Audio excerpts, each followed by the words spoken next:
Pertama, Otsus itu lahir akibat dari ada 100 orang ke istana minta merdeka. Ketakutan itu menyebabkan Rias Rasid keluarkan Undang-Undang 45 untuk memecah belah provinsi. Irian Jaya menjadi 3. Ya kan? Nah.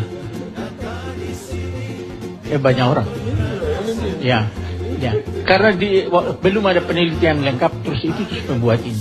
Itu sedikit historisnya. Yang kedua, semua orang di Republik selalu underestimate orang Papua. Ada stigma politik yang dianggap separatis, GPK, OPM, anti-republik. Ada stigma sosial yang dianggap orang Papua itu bodoh tertinggal.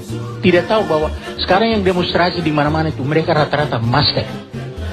Mereka pakai otak. Itu orang sering underestimate.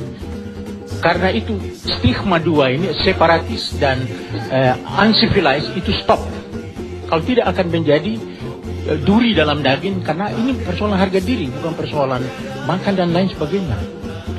Itu yang kedua. Yang ketiga, Otsus itu bukan pemberian pemerintah pusat, bukan belas kasihan dari Jakarta. Itu perjuangan putra. Waktu situasi pada tahun 2000 itu ada 4 kelompok di Papua. Kelompok radikal, kelompok moderat, kelompok oportunis, dan kelompok netral. Yang berpikir maju itu, yang moderat ini dipanggil oleh Gus Dur. Karena Departemen Dalam Negeri gagal menyusun otonomi khusus.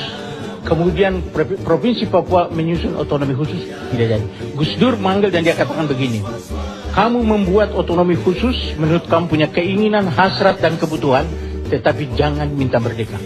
Disitulah kita susun. Jadi Otsus itu adalah tawar-menawar tentang merdeka atau tidak. Ya. Nah, itu. Nah, makanya di dalam Otsus itu ada 4 pilar yang selama ini tidak dilaksanakan. Pertama, affirmation.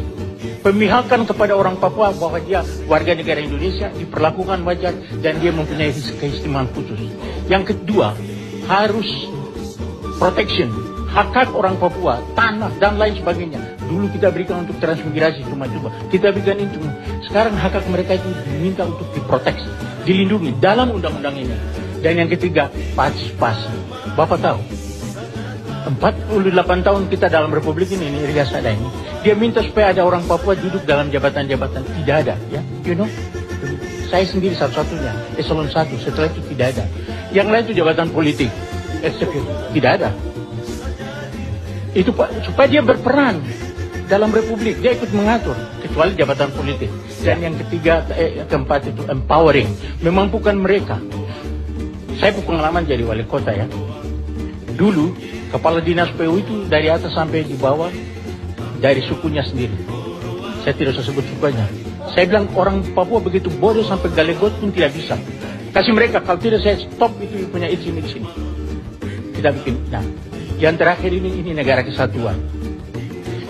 Pendekatan struktural itu penting. Ini juga profesornya mana? Bahwa negara kesatuan, oleh karena itu jangan dipikir dan diolah oleh Departemen Dalam Negeri seperti ini negara federasi dan otonom. Oleh karena itu tadi Bapak Gubernur juga mengeluh bahwa kok saya gubernur tidak bisa perintah bupati, bupati tidak bisa perintah camat. Dulu saya pernah jadi camat tahun 2004. Yang namanya Amir Mahmud, batuk saja kita tidak sikap sempurna. Iya betul. Iya enggak? Iya, no. Jadi harus balik. Ya. Jadi harus balik negara kesatuan. Kesatuan. Ini kan negara kesatuan. Oleh karena itu presiden perintah gubernur, gubernur perintah bupati, bupati perintah camat. Baik. Ini sama sekali enggak ada. Jadi masing-masing jalan sendiri. Jalan